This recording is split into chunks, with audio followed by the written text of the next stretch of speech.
Cool. Me, I'm on fire. Know what's on my mind. Trying to see what's on yours tonight. Tonight. Tonight. Move slow. You wanna live fast. Up late, so you'll probably skip class. Life is a test, so before the night pass, get right. Get right.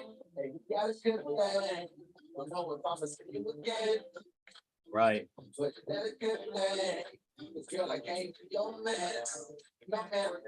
What's on your brain? You probably hope it never would end. Like, is it the real thing? Or is it just a nice stand?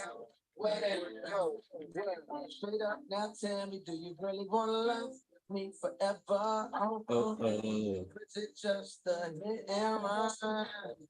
Well, straight up, I tell you, I just really wanna cut when we together. Come here, girl, let's keep it on.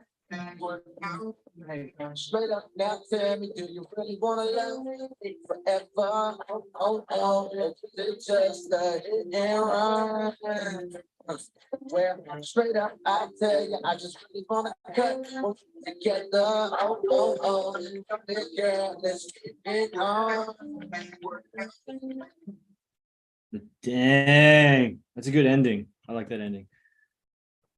Okay, sharing this, and we're good. Good to go.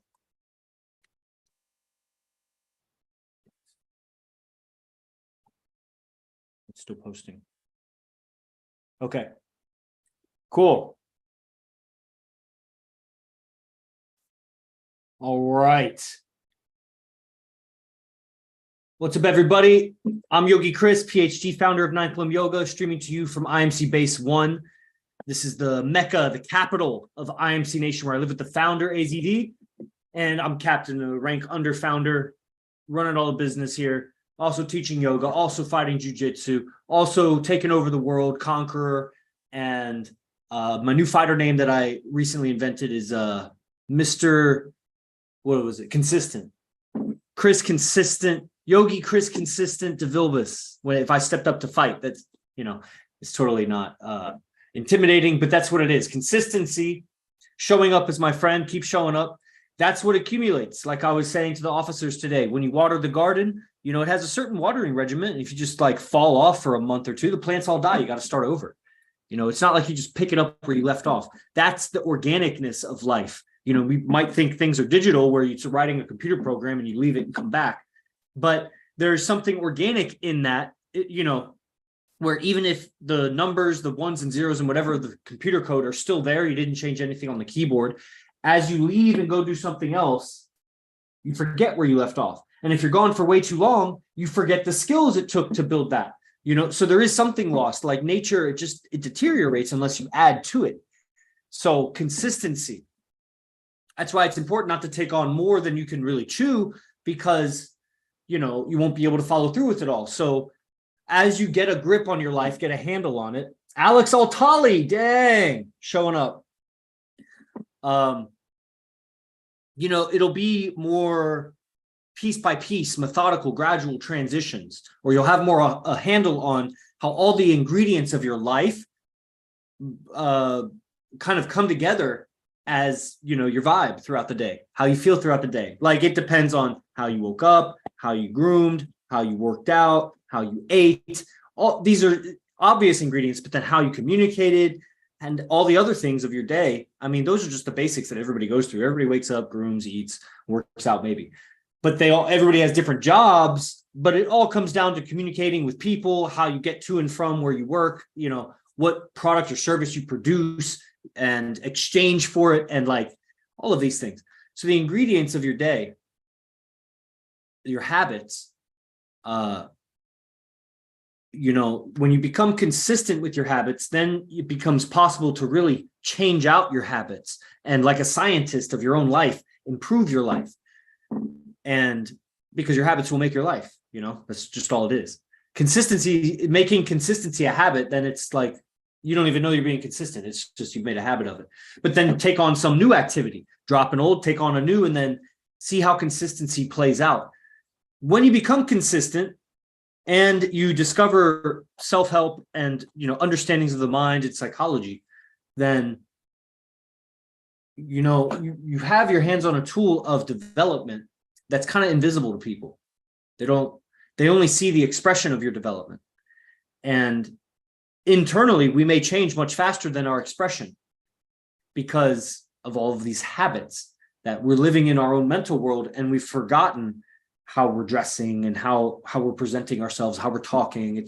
We're talking from the old habits, but our mind has updated. So there's some incongruence.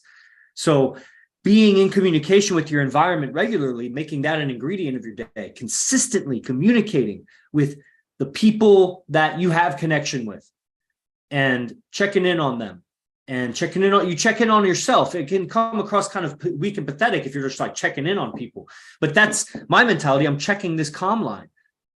Where are they at? Where's their state of mind? And I'm always, I'm in service. So I have something to offer. It started with my yoga business where I prospected everybody on my social media. Not a single person was safe from my prospecting because I knew I had something to offer all of them. Now, you might not be selling something per se for dollar exchange, but you have something to offer. And if they're on your social media, then you're checking in and you're seeing where they're at because they're either dropping off or they're closer to where you're at, or you could bring them up or something. That could be some catalyst, and you get a lot of practice taking charge of the communication, and they send something back and you reciprocate and they send something back. A lot of people aren't active in their communication. They're just like passively receiving shit.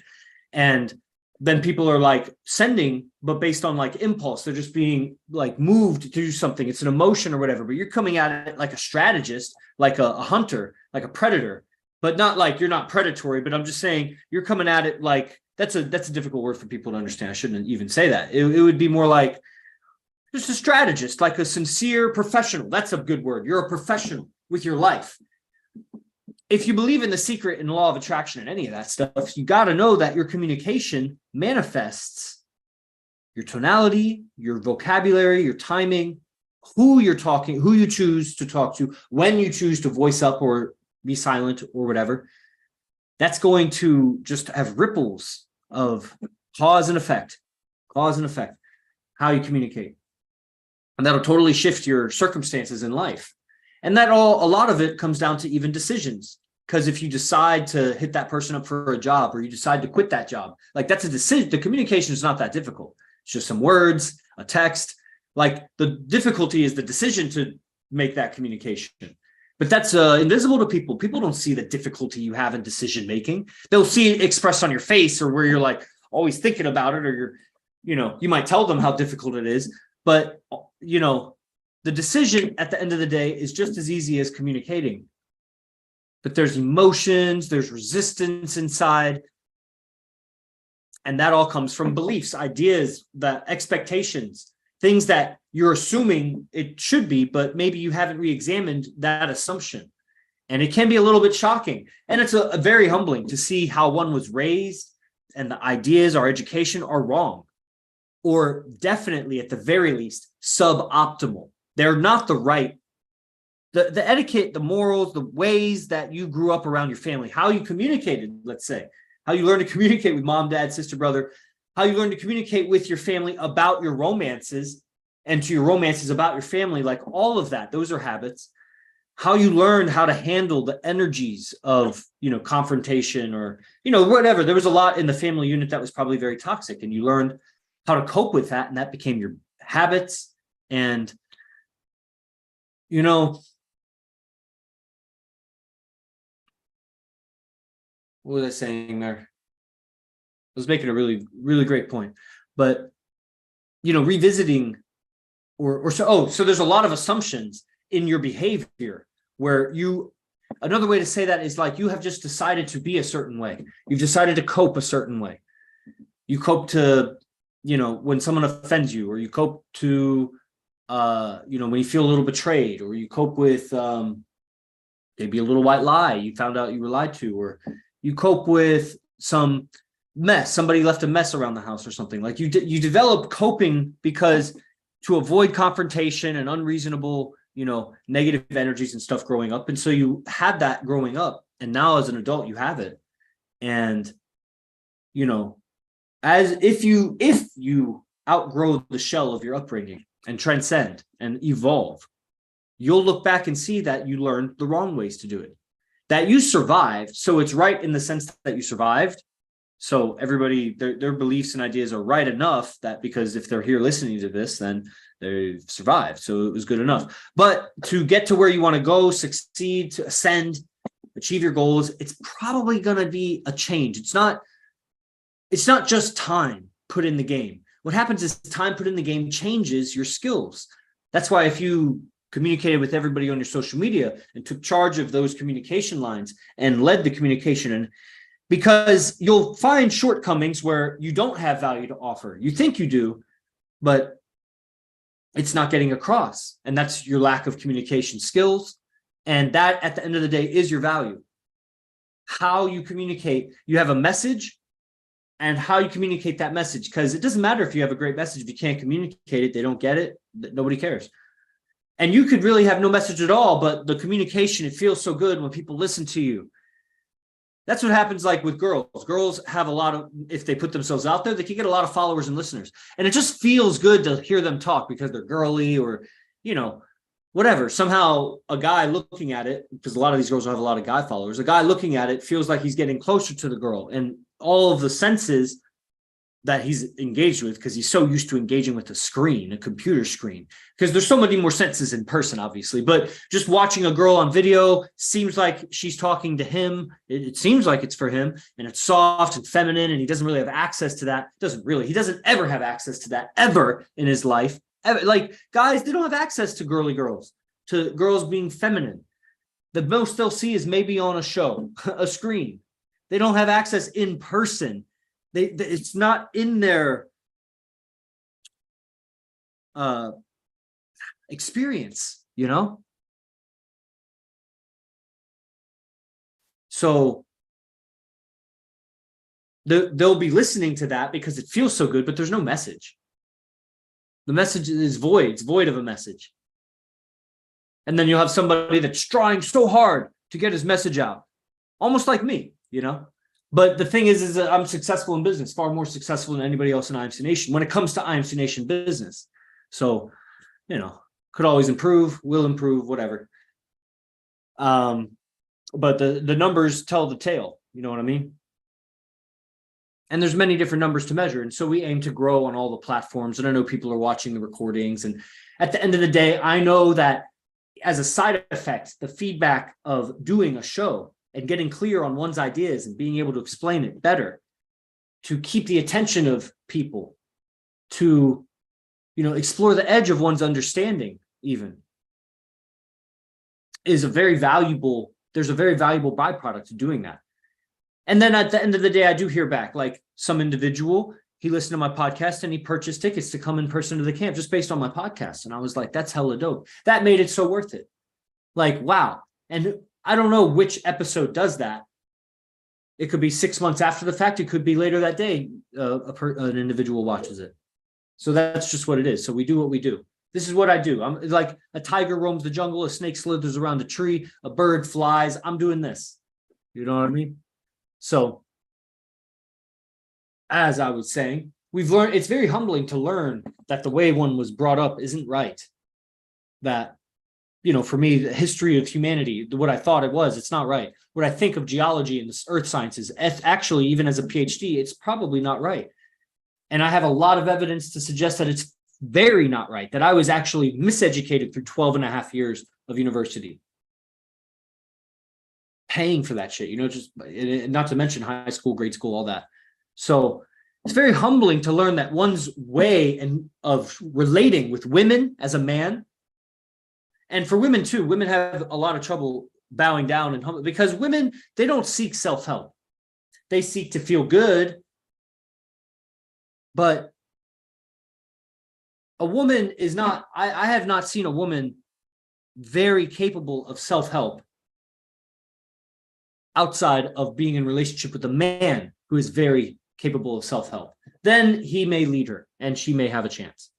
That's what I've observed. You know, maybe there's exceptions out there, and good for them. So guys, they also fail miserably at self-help. They need a right leader. They need a right lineage. They need a right, you know, encyclopedia of information, a right tribe. And I think we're it. IMC Nation. Stronger, becoming more capable, taking more ownership and control of your communication. And then what comes before your communication, your state of mind, and then your habits throughout your day that create your state of mind. So as you get more and more mastery over your mind, emotional state, and ways of communicating, you'll notice that certain experiences, certain things, maybe even certain things that people say to you will just rip you off your vibe. You'll immediately have a negative attitude towards that. As you're going up day by day and you have good habits, good nutrition, good discipline, and then somebody says something, it could even be a hater or something, some invalidation. That's like, don't care about the opinions of anybody. Don't care about the opinions of haters. That's just someone else's opinion, and just like you don't have to accept that. But somehow it bothered you, and it's unpredictable. You're like, I don't know. A lot of times people don't even know to look that it's a communication, so they'll just be all flustered and angry and not realize that they were invalidated, or they mishandled a situation and they were stuck thinking about it, and they just drilled themselves down emotionally because of the regret of that. And as you get more consistent on your process daily, you'll notice these little hiccups, these little road bumps, these speed bumps that as you're going along, you're going so well, you got momentum and you're chugging along, and then and you trip, and you don't realize, like, look out, dude, this thing, how people talk to you, or this invalidation or whatever, or it's affecting you. You got to let go of that, and you got to identify it. And this is called, in a way, it's called being triggered. If something can be said, or some little stimuli, a red Mustang drives by, it's just like, and it like triggers you into a negative state. It's an unconscious button in you. And people are walking around living with multiple triggers, just being what's called restimulated to more or less degree. Could be 100% restimulated, 50% restimulated, 20%, any percent. Could be any percent restimulated. And when this happens, when you get a lens of perception because something's been triggered in you, you're going to misperceive things, and you're going to make wrong decisions, say things in a wrong way. And so it's very important to stay consistent on your process so that you see a higher road, a higher way of being. And you'll notice when other people misbehave, and you'll notice when you misbehave. And that's called getting ethics on yourself, getting ethics in on yourself. When you've misbehaved, when you've been silent when you should have spoken, when you've spoken the wrong thing, when you did something you shouldn't have done, or did nothing when you should have done something, when you acted out of character and you are stuck thinking about it, that's called out ethics. You went out ethics on yourself. You did what you thought was wrong. You didn't do what you thought was right. Right? Donnie knows what I'm talking about. It's just ethics 101. That's where what we've done with the IMC, what AZD has done with the IMC, has really taken L. Ron Hubbard's ethics in a combination with a bunch of other stuff. I mean, so many other stuff. But, where I'm at in my journey, and everybody's going to be different in their journey. Like I was saying to Donnie the other day, it's a different starting point for everybody. And that's a very complex equation of what's your socioeconomic starting point. What's the money in the bank? What's your income earning potential? What's your current relationships like? What's your relationships with your parents like? What's your living situation like? What's your fitness like? Like, there's all these ingredients.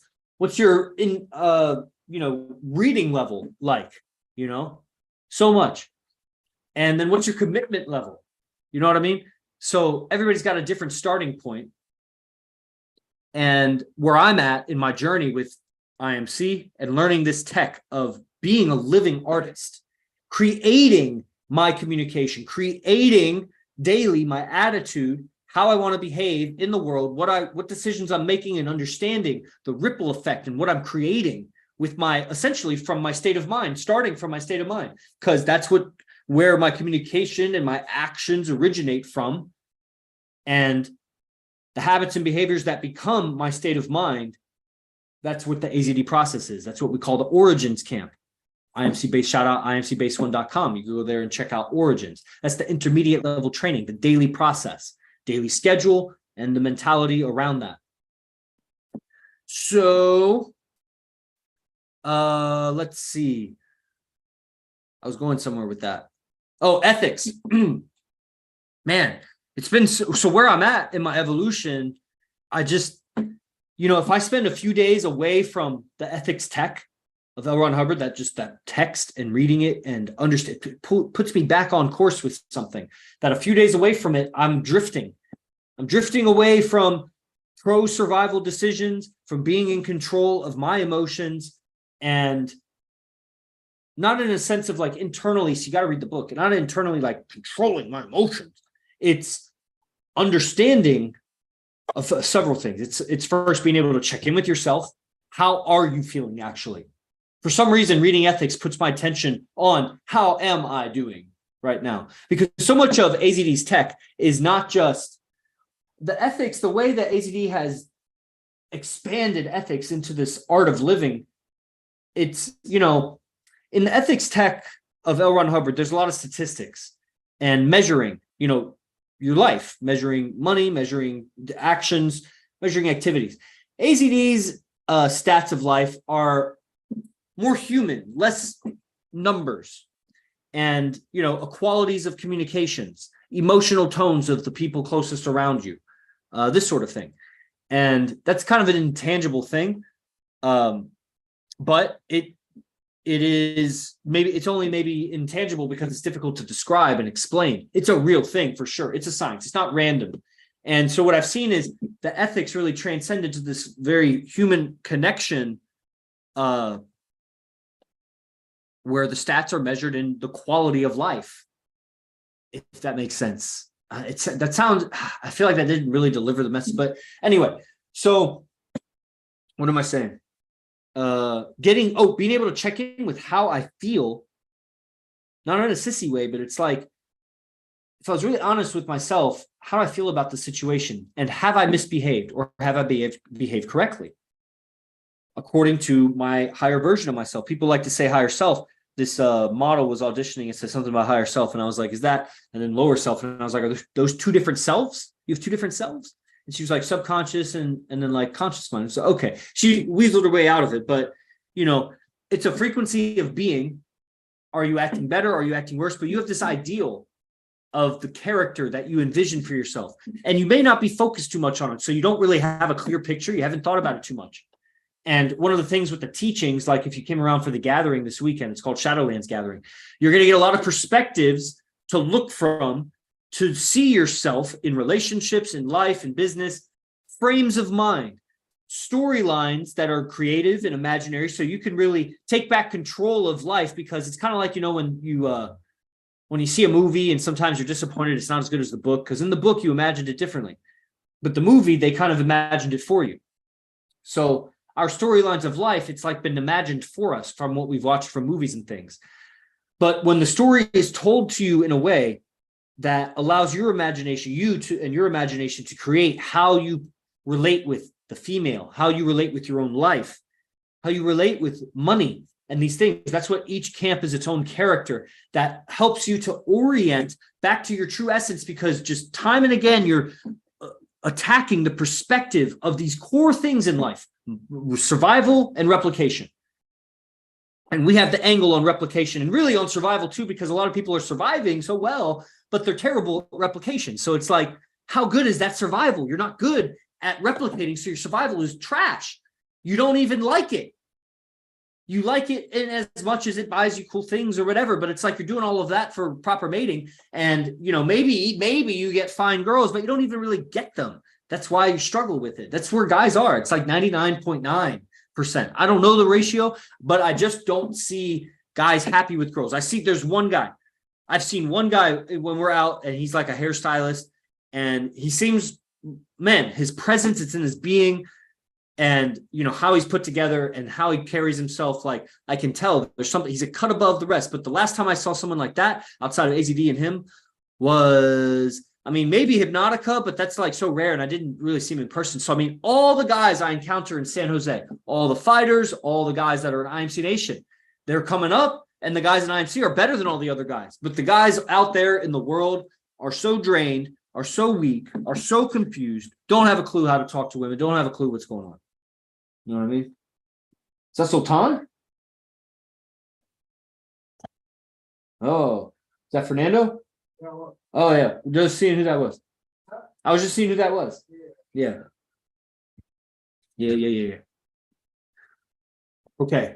So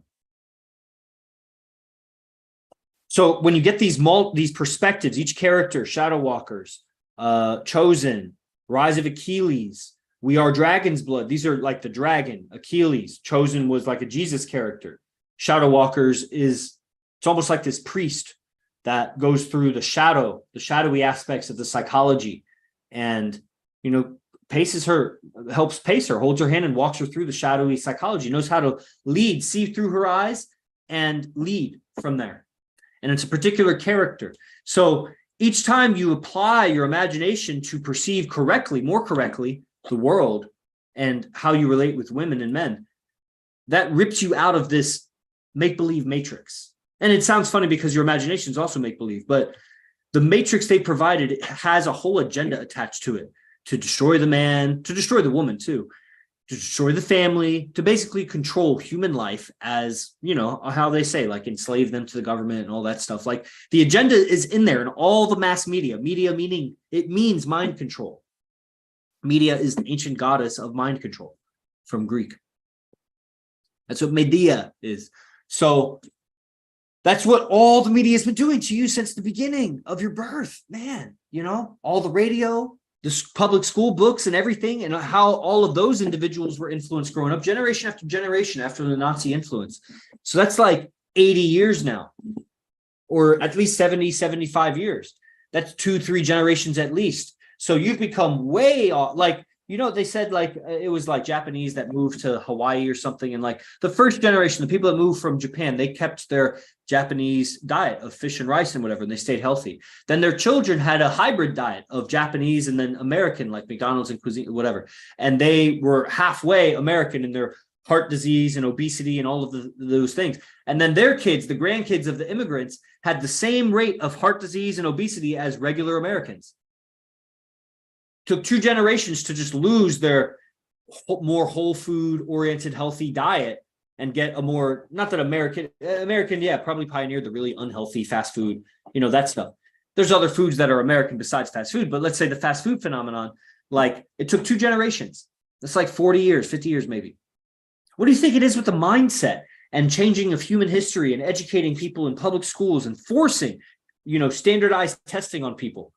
And all of the, Disney and everything educating the kids while the parents have to work, because at the end of World War II, a man could provide for his household, but it took not too many decades to make it so both parents had to work. And so the kids are left vulnerable to this different education. It's just like the immigrants from Japan and how it changed their diet. Over 70, 75 years of media, education and cultural education, then we are in a common storyline. It's very mundane. It's very sheepish. And we've lost control of our imagination. We are imagining our life the way that essentially the Illuminati, whoever, how the overlords wanted us to imagine it within a narrow bandwidth. We can be a soccer player, or we could be an accountant, or, we could be this, we could be that. We could be an Amazon driver. We could be a day trader in stocks or something. We could try to be whatever we want to be, but how free we are to think, it's been very confined against our will, without our free, volition, without our volunteering for it. It's just the way it is. We inherit a mind that we didn't program for ourselves. So at some point we wake up to that in our teens, maybe 20s, 30s. For me, it was around like 25 to 29. In that time period, I woke up to, whoa, man, I have a mind and it's got all these ideas and beliefs and behaviors and habits. And where did this mind come from? I have this mind. So, and then you just got to work with it. There's no other choice. Or you go back to blue pill yourself and go back in the matrix and forget it ever happened. Or a life of suffering, quote, suffering through your negative habits that, to change those is in some degree invalidating, the righteousness of your upbringing and how right it was. And so be it. That's what it's got to be. Part of the journey is going to be not losing respect for that upbringing and the people that made it, but at the same time, having no respect for it. It's like this double-edged sword. Like they raised you wrong, but they got you to survive. You're alive. So it's like ultimate rightness and ultimate wrongness. And that's just what it is. You master the dualities. And then you're in your current life and you learn that all this upbringing, I'm living a storyline that I actually didn't decide for myself. I don't know why I have all these expectations in certain ways of myself. And when you come to like camps and you get trainings, or like if you were in a relationship, like girls that watch my podcast and you're in a relationship with me, like I introduce storylines to you and ways of perceiving things that take you off of your way of seeing things, because the way you see things is easily triggered. The installation of our belief systems, getting to finally to the title of this episode, the installation of these belief systems and habits and ways of thinking, the storyline, the common cultural storyline, has a bunch of booby traps, quote, in it that, we're basically all snowflakes to some degree. People say things that we don't like and we melt inside and we get all angry or reclusive or sad or something. When we can't handle the communications from the world or from certain individuals or certain kinds of individuals in certain positions, maybe of authority over us or something, or of, whatever, peer influence. Like, we need to get off of the storyline, and then you notice that certain communications pull you out of your imagination onto that common storyline that's just like mundane, black, white, and gray. And keep consistently working on yourself and life. If you use your imagination, if you study every day, if you're working out every day, making your wake up every day on the daily process that we teach every day, then life gets more colorful, more vibrant. And you'll notice the things that dull it, that take away from its vibrancy, and fuck those things. And those are outside things coming in, but it's all inside that's resonating. It's agreeing with the outside. That's where the hater comes and fucks with our mind and sticks in our head, because we actually have an agreement with that. Because they can't make me agree with them. I have an agreement with that. That's where, like, you leave home and you come back and your parents, they trigger you into being like an old kind of personality, because you actually have deep, latent agreements to that way of being that you have not been shining the light on because you've been out reinventing yourself, doing something different. And they make you, or it seems like they can't make you, but through their vocabulary, the tonality, the sounds and smells and the environment and all the colors and everything is pitted against you to make your attention focus on a part of you that's not, that you haven't been shining the light on. And it's like an open wound that just needs time to heal, because it's not, it doesn't heal by you just shining the light on it like that. It does a little bit, you become aware of it, but the healing happens when the light's not on it. It's like, you don't just keep exposing an open wound to something to make it heal, exposing it to things that make it sting. Like, you got to guard it, protect it away, give it the chance to heal itself.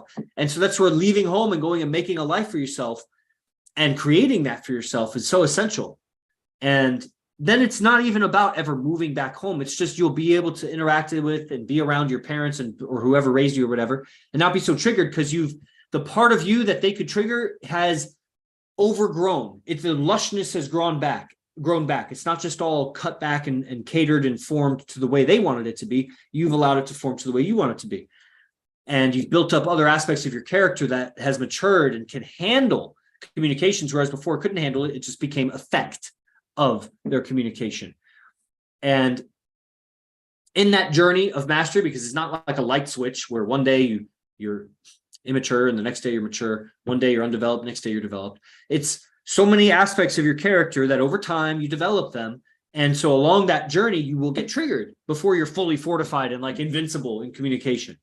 And recognizing that, stay consistent on your process, and untriggering other people is very similar to how you would untrigger yourself. You change the sounds, you change the words, you change the tonality, you change your facial expressions, you change your environment, change the smells, you change your wardrobe, you change things. You change what you're doing right now.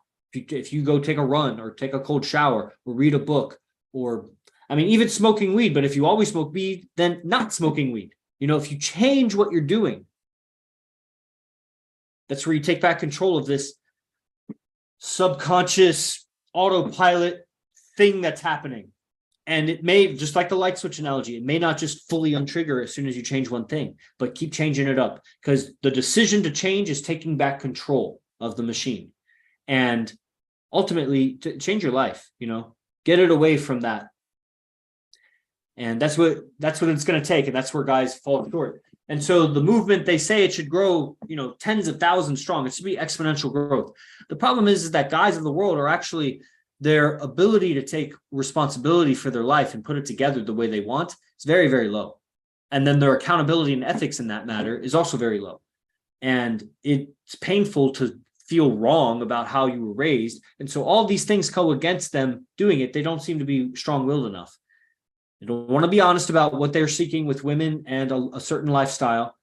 And they're not willing to take ownership of their life and go and make their own tribe and make it for themselves and fully commit to that. They're going to keep falling back on a support system.